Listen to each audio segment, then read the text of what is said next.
दोस्तों हम चल रहे हैं हाइट एंड डिस्टेंस ऊंचाई और दूरी चैप्टर से। नैन कोण और अवनमन कोण कैसे बनता है उसे हम बताते हैं। यहाँ पे मान लेते हैं कि एक मीनार है, उसे हम उसके शीर्ष को देख रहे हैं यहाँ से। तो ये जो देखा गया ये दृष्टि रेखा हुआ और बीच में यहाँ जो है ये क्षैतिज रेखा हुआ। तो दृष्टि रेखा और क्षैतिज रेखा के बीच जो कोण बनेगा उसे हम उन्नयन कोण कहते हैं, जिसे आप मुझे भुजा को ए बी सी दर्शा देंगे।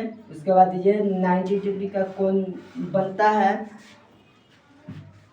बाद में आते हैं हम अवनमन कोण पे। अवनमन कोण में कोई व्यक्ति मान लेते हैं यहाँ से नीचे किसी वस्तु को देखता है और ये दृष्टि रेखा यहाँ के ये क्षैतिज रेखा और दृष्टि रेखा के बीच जो यहाँ कोण बनेगा वही कोण एकांतर कोण होने के कारण यहाँ भी वही कोण बनेगा। की ओर देखने पर दृष्टि रेखा और क्षैतिज रेखा के बीच जो कोण बनेगा उसे अवनमन कोण कहेंगे। त्रिभुज में हम कोण को समझते हैं। चलिए यहाँ बोर्ड पर दिए हुए हैं त्रिभुज ए बी सी, जिसमें बी कोण 90 डिग्री है। तो इसके सामने वाला मान लेते हैं ये 90 डिग्री है। सबसे छोटा कोण मान लेते हैं यहाँ 30 डिग्री हुआ। तो इस 90 और 30 120 हुआ।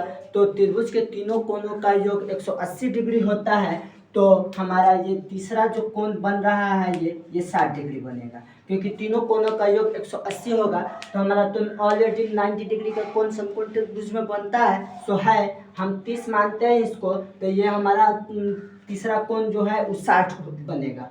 तो ये छोटा कोण जो है उसके सामने वाली भुजा छोटा होता है, तो मान लेते हैं इसका 1 हो गया। और इसके बाद वाला जो 60 डिग्री के सामने वाला कोण मझला कोण बना जो 60 डिग्री है, तो इसको √3 मान लेते हैं। और ये दोनों भुजाओं के से बड़ा कर्ण भुजा होता है, जिसका भुजा सबसे बड़ा होता है। तो 1 और 3 का जो हम कोण बनाएंगे वह जो भुजा बनेगा वह 2 हो जाएगा।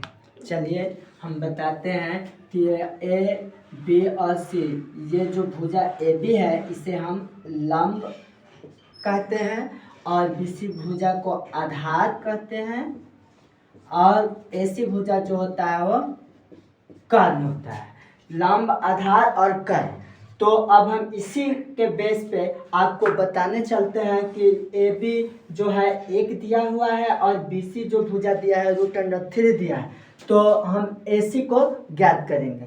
तो सबसे पहले लंब और आधार जो दिया है वह लंब और आधार किसके बेस पे आता है, तो लंब बटा आधार जो होता है tan थीटा का होता है। तो थीटा का मान जो मान लेते हैं कि यहाँ थीटा है, थीटा मान लेते हैं। तो tan थीटा बराबर p/b होता है। तो लंब बटा आधार, तो tan थीटा बराबर 1 बटा √3। मान लेते हैं कि एक फिगर दिया हुआ है त्रिभुज का, जो लंब है 1 और आधार √3 दिया हुआ है। तो हमें लंब पता है, आधार पता है, हमें कर्ण पता नहीं है। तो लंब को हम p मान लेंगे 1 और आधार को b मान लेंगे √3 और हमें कर्ण h मालूम नहीं है, तो h हम निकालेंगे। तो h निकालने का फॉर्मूला होता है h बराबर √p² प्लस b²।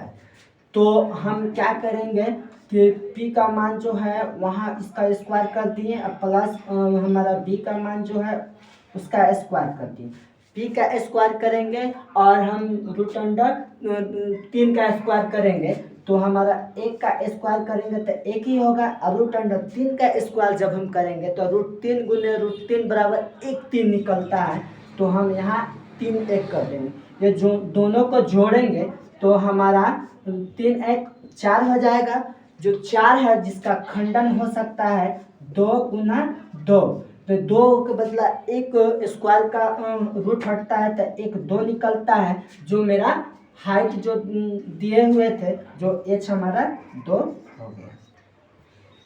दिया हुआ है सवाल कि एक मीनार के आधार से 30 मीटर की दूरी पर स्थित भूमि के एक बिंदु से मीनार की चोटी का उन्नयन कोण 30 डिग्री है, तो मीनार की ऊंचाई ज्ञात करें। तो मान लेते हैं कि एक मीनार है, जो मीनार भी एक मीनार मान लेते हैं, जो 30 मीटर की दूरी पर जो कोण बना रहा है वह 30 डिग्री का बना रहा है।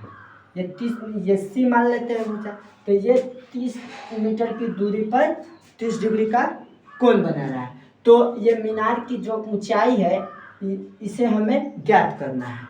तो हम मान लेते हैं कि ये 30 डिग्री का कोण बनाया और आधार इसका जो दिया है जो 30 मीटर है, तो हमें ए भी ज्ञात करना है। तो सबसे पहले मानेंगे कि माना, हल लिख लेते हैं, माना कि ए बी एक मीनार है,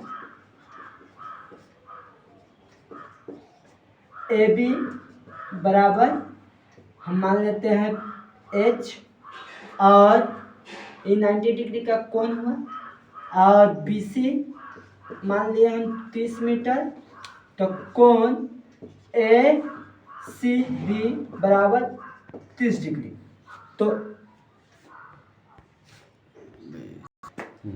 तो कोण ए सी बी बराबर 30 डिग्री। तो समकोण त्रिभुज ए बी सी में तो लंब और आधार है, तो लंब बटा आधार tan थीटा का होता है P/B। तो हम tan 30 डिग्री मान दिया हुआ है, तो 30 डिग्री बराबर ए बी बटा बी सी। tan 30 का मान 1/√3 होता है, तो 1/√3 इसका मान रख देते हैं। और ए बी हमारा जो हाइट निकालना है उसको h माने हैं हम, तो h कर देते हैं। और बी सी हमारा 30 मीटर है, तो हम 30 मीटर कर देते हैं। तो क्रॉस मल्टीप्लाई करेंगे हम, तब जाकर √3h हो जाएगा, और 30 से 1 में गुना करेंगे हम क्रॉस में, तो 30 हो जाएगा। इसलिए हमारा h निकालेंगे तो 30 बटा हमारा √3 हो जाएगा।